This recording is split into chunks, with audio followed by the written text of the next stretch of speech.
Hello. So basically, hello. So you can probably just see around here.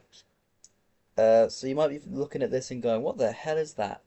This is something I plan to do for my video games, which is basically, I obviously, for as I'm sure most of you know, if you've played, say, for example, Grand Theft Auto, you legally, without paying an absurd amount of money, from what I hear, cannot put real cars in your game. And even then, there's so many stupid rules that basically make it annoying to do, like stupid feeling, and just basically to be nice, a pain in the ass. So, and I'm obviously a poor uni student. I don't have the funds to go and pay, for example, as you can see on the piece of paper, Ford. I do not have the money to pay them for any of their cars, or God forbid Ferrari or any of those other annoying supercar companies who make the same car every year. Um, so I'm gonna pull a GTA slash, basically any company who makes games with cars that aren't, for example, racing games where they will just bite the bullet and give Ford or whatever money. And I'm gonna make up my own companies. Only issue is I'm useless at this kind of thing. I'm useless with names. I'm useless with coming up with differences. I'm useless at all of this stuff. Even with my films and games, or mainly games for these, but like that these would be in. I'm awful at naming them. So anyway, the goal for this video is to just all this clip. Literally gonna take me like 10 minutes, but I do not have a lot of time today. So basically, the goal for this section is to come up with a name, and for one, come up with a name for Ford, who are my favorite car company, and two, come up with my own version, my own thing for this car. I'm gonna obviously blur things out like the license plate, but for this car, this is my favorite car. I'm trying to find a better picture. I mean, I mean, this picture's okay. I don't know if this is the exact same model, but it's the same name, so I'm just gonna go with it. The Ford Focus Z-Tech Climate. I only knew it as the Ford Focus Climate, but apparently there's the word Z-Tech in there. So yeah, I don't know which, but basically that's a car I've had in the past. Not me, but someone in my family has driven one of them before, and I loved that car. So I want that to be the first car I try and incorporate. Why did I say, what the hell happened to that word? Try and incorporate into my games. So I need to come up with a name for Ford, a name for Focus, because obviously it doesn't matter what I change Ford to, I can't call it the something Focus, because it's you can still look at it and go, that's meant to be a Ford Focus, and sue me. And before you say, well, you literally making a video talking about how you're gonna do it. GTA on their wiki actively shows you what car they're based on. They aren't hiding it either. They aren't hiding that it's based on specific cars, and the names are similar. Like I've just been watching a video about a guy who's talking about a car in a game called a called a called a Pacassi, and the real one is like Patassi or something. Like it's like one letter difference. But for example, Ford in GTA is called Vapid. I don't know what that means compared to what Ford means. I don't know if it means anything. But yeah. And I would do something funny, like because it's my favorite company, name it Massey or something, but there's already a car thing called Massey. Well, it's not really a car, it's a tractor. So I see, and I was raised in Cornwall, so I see them all the time, which is the Massey Ferguson. And plus, I want it to be four letters like Ford. I mean, Vapid's five, but not that. I just want to come up with something that sounds like Ford. Um,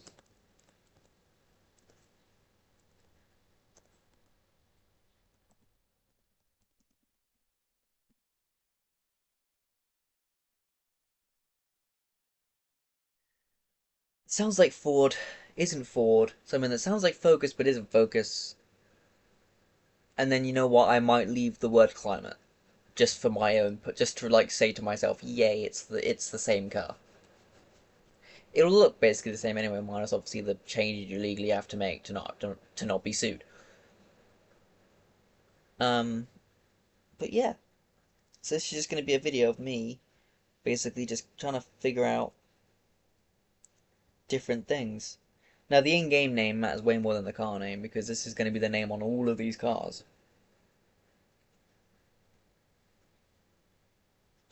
So I need to come up with a Ford alternative name. I don't know what's come up with. You know what?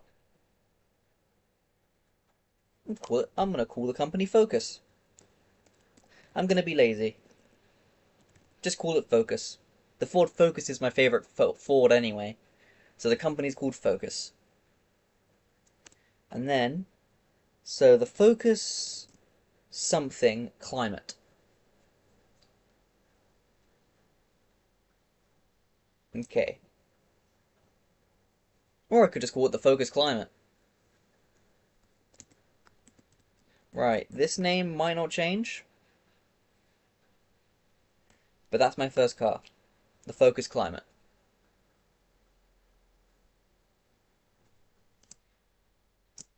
No.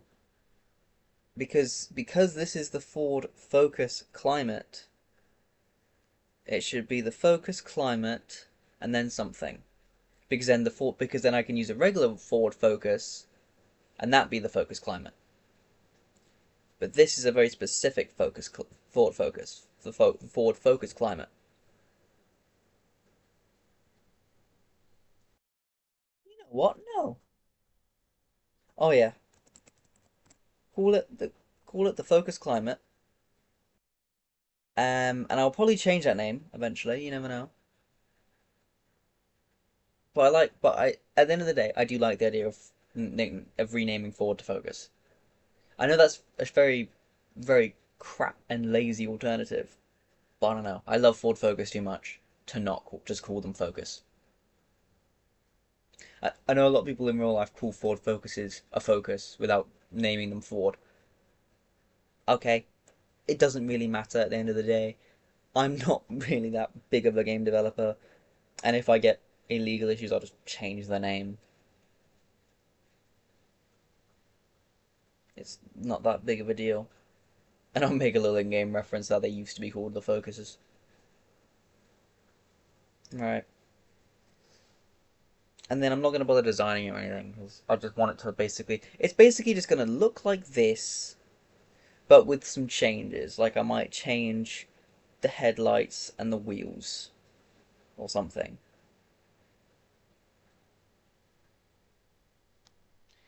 I'll change things to make it legally different. But basically, that is basically what I'm doing. So yeah, we'll see how this goes. I will probably come up I'll come up with a sub name later.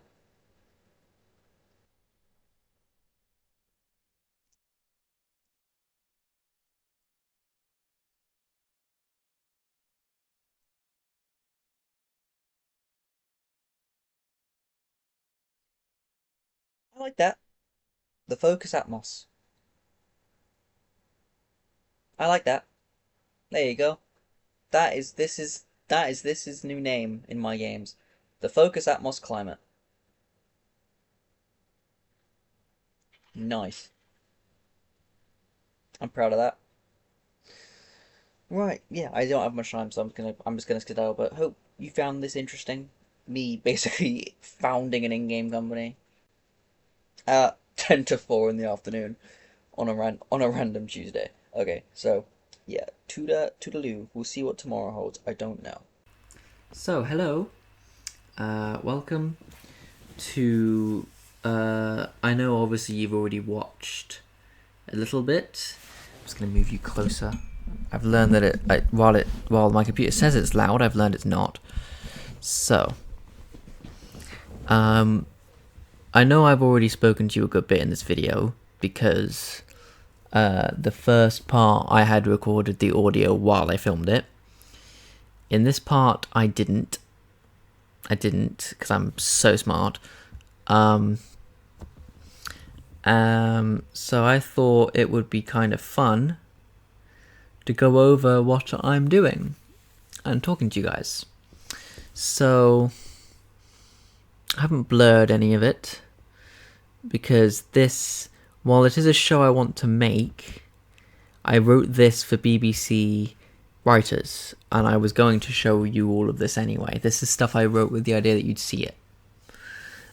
Also, sorry if I blind you with this color change, but yeah. We're now white. Because I was in uni when I wrote this part. That's why it switched color, because it wasn't in dark mode. And I forgot to change it. But basically, this is a crime show I want to make. I'm not going to make it for a long time, so it doesn't really matter if I bring it up now, because you're going to probably forget about it by the time I actually am making it. But basically, it's about a British cop in Winchester, and he basically, because of how well he's been solving crimes and kind of how good he's been to the force and all these kind of things, very stereotypical blah blah blah things, he is given a free 2-week holiday to Poland, to a place called Krakow, where I've actually been, which is why I thought it would be a cool place to make this take place in, because I've been there and it's a cool place. So yeah, and basically, here you go. Look, we're back to my laptop again because it's in dark mode. But basically, yeah, I just thought it sounded really cool and could be a fun, interesting thingy, a pilot, because for BBC writers, you don't have to write an entire film, you just have to write a pilot. So I thought it would be a very interesting pilot to make. And as I said, I do still want to make it. I am very interested in filming in Poland and writing a story set in Poland, set in a place that I don't live. Because a lot of my stories take place in Winchester or in my hometown. I say hometown, you know what I mean, home village. So it's an interesting thought to me to actually get to write something for somewhere that I don't know. So yeah, I just thought it would be interesting. Don't really have a lot more to say on it, really. I don't know why Word was glitching out here, but it was for some reason. I just don't know why. It looks kind of funny in 10 times speed. But yeah, I thought the pilot was cool. And I thought it would be interesting to shoot. Because to write, with the idea that I'll obviously shoot it. And I'm sorry if you can hear wobbling, by the way. The mic is wobbling with every word I say, so I pray you can't hear it. But yeah. So basically, okay. I'm gonna shut up about the pilot now, but all I'll say is that I thought it was very interesting, and I am very excited to make it. But right now, on screen, what you're seeing now, the change, this is my game, the video game I am working on. And this, I'm not so sure on it at the moment. Obviously, as in the game itself, I'm sure on. I'm making it. But I'm currently doing tests as I'm recording this, which you'll see a bit next week. I've literally just stopped recording day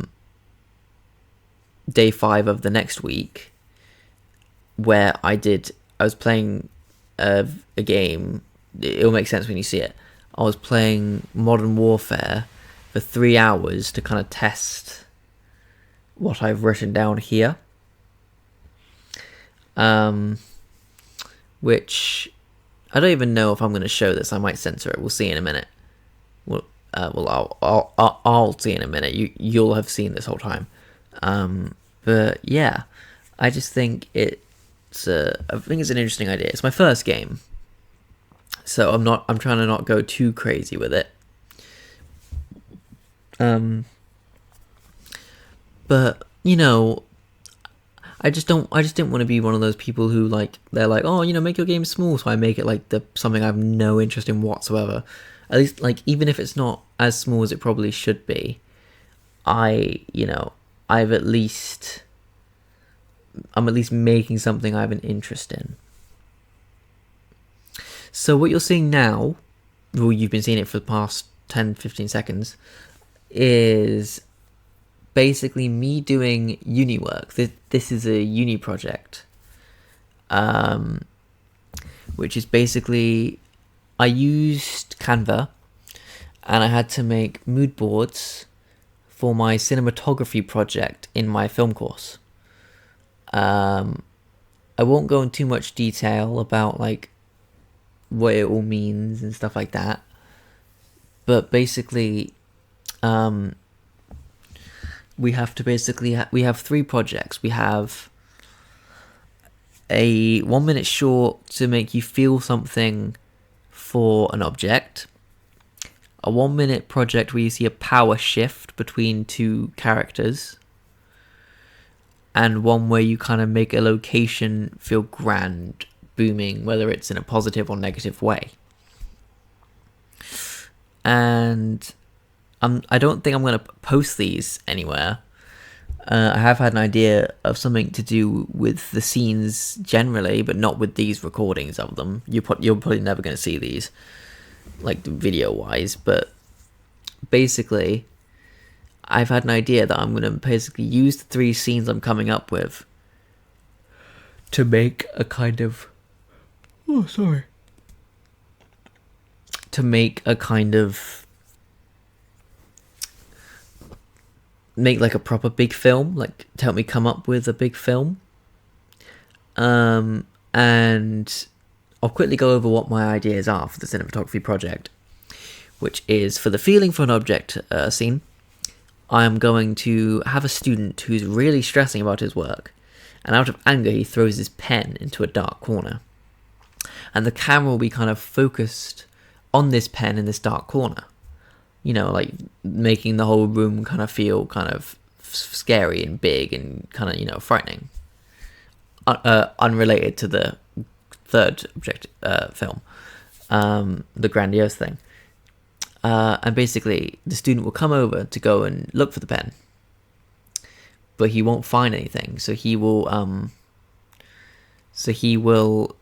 go back and get a different pen, and you kind of just, you in theory would feel bad for the pen, because it's just been, it's been left, it's lost in this dark corner after being thrown by the student. The second, which I think is what I'm looking for a picture of now, hence the teacher-students thingy, is as I said, it's the changing of the dynamics thingy. And basically, my thingy for that is a teacher who has been looking down on this student the entire time that the student has been taking this course at university. This teacher, I imagine it is a she has never had any faith in him whatsoever, and he has taken it to heart. Hence why in the first scene he throws his pen, because he's frustrated. He wants to do right on this course, but he feels like a failure because of some of the things this teacher has said to him and made him feel. And this scene, in this theoretical film, which I might turn this plot into, this would be near the end when he has done his project and he is proud of it. So he kind of basically is going to be the power shift will be is that he looks stressed, he looks freaked out. The teacher's standing above him, be like, haha, you're gonna fail and I'm gonna enjoy it. But then he gets a smirk on his face and stands up, meeting the teacher. And then he goes down to a printer at the bottom of the room pulls out the piece of work he's written and hands it to the teacher. who sits down at her desk as the camera slowly zooms in on her face as she reads it. As she realizes that the work is very good and that she's going to grade him well and that he is a good student and he has beaten her in this regard. And then the third, to make the location booming, I'm pretty sure it's the one I believe the bottom right one, as you can see, with the man on the by the mansion. Basically, that's just to make the location booming. It's the student when he first goes to his student accommodation, which I'll film at my house probably. Another reason why I don't want to post it publicly. I don't want to bloody dox myself. But I mean, I could come back here when I've filmed it and just have myself stand in front of this house, even when I don't live here. But I don't know how the residents will feel about that. Anyway, yeah. So he's gonna get out of an Uber or something like that and look at his house, and it's gonna turn around, it's gonna spin around him, and it's just gonna show how big the house is compared to he is, maybe with some like booming music or something, something to make it feel like, oh, ignore me. I'm looking at the camera that we're using. Oh no, I'm just putting it in the background even. But basically, yeah, and it's gonna try and make, obviously make the location booming, but like booming in like a scary kind of way, like an oh god, this is like where I'm living, oh Christ, oh Lord, kind of thing. Yeah, I'm just trying to put the FS5 in the background. I wanted to show off the fact it was 4K, so you could know that was the camera that I was pointing out. And yeah, hopefully that's going to be fun. This last clip, day 7, is another piece of pre-production I had to do for the cinematography module for these films, which is a shot list. And I am decent at shot lists. I've done cinematography for long enough now. I kind of know what I'm doing. I mean, I still don't fully understand how you're supposed to write a shot list. I just kind of write it my own way, and I'm guessing it works because it's worked every time I've done it. Though, as you can see, I do write a lot of words. Though, as you can see, there are not many shots in each scene. So, yeah, I don't really have a lot to explain with this one. It's just basically just me writing the shot list of these scenes. And I think, yeah, number 2 has the most shots. Like, it's the most kind of visually interesting, I think. So that was me clicking my finger. Yeah, it's the most visually interesting, I think, and the one I'm most excited for.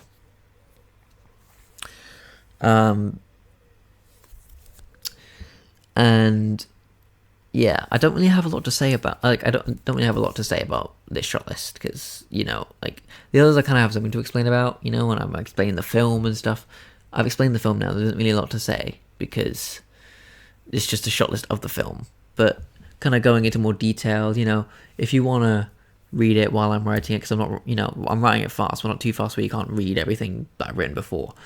Because it's been there a while. So if you want to read kind of my ideas, you go for it. If any of you in the comments maybe want to kind of let me know if you think these are good ideas for the kind of brief, because what I've explained to you is but like the 3 ideas. What I've explained to you, like the pen emotion, changing dynamic, and booming location. That's the brief we had. I want to like if you think these are good ideas for that brief, let me know, or any ideas that you would have had. Obviously, it's too late for me to use them, but still, Or if you've done a film course and you've had to do this, let me know what you did. That'd be fun. Anyway, we're nearing the end now. I just wanted to quickly just say thank you for so much of the support. But yeah, thank you. I want to thank you for all the support on just all the videos on this channel. And on my other channel. This is unimportant. This is because my friend was having issues with their Mac while we were writing the shot list. And I'm gonna put a picture on screen probably now of how Geist and The Price of Hiding are doing, shopping list, all of my films, they are doing very well, and I'm very happy about it. And I just wanted to say thank you. That's the end of the footage there, but yeah, I just wanted to say thank you because it means a lot. Geist is at like 3,500. Prize of Hiding's almost at 2,000. Like, shopping lists at over 100. I'm pretty sure Portrait of a Darts Player is almost at 100. Pretty sure it's almost there. But yeah, I just want to thank you because obviously this is a dream of mine. Hence, I'm doing it for university. So the fact that you are making that dream possible means a lot to me. And I just hope you know that. Anyway, I will shut up. I will stop rambling. I want to thank you guys so much for watching this. If you've enjoyed it, please let me know. If you have any feedback on kind of what you'd like to see in these weekly wrap-ups. And yeah, week 3 will be coming next week on the 22nd. And I hope to see you there as well. Okay. Thanks for watching. Bye.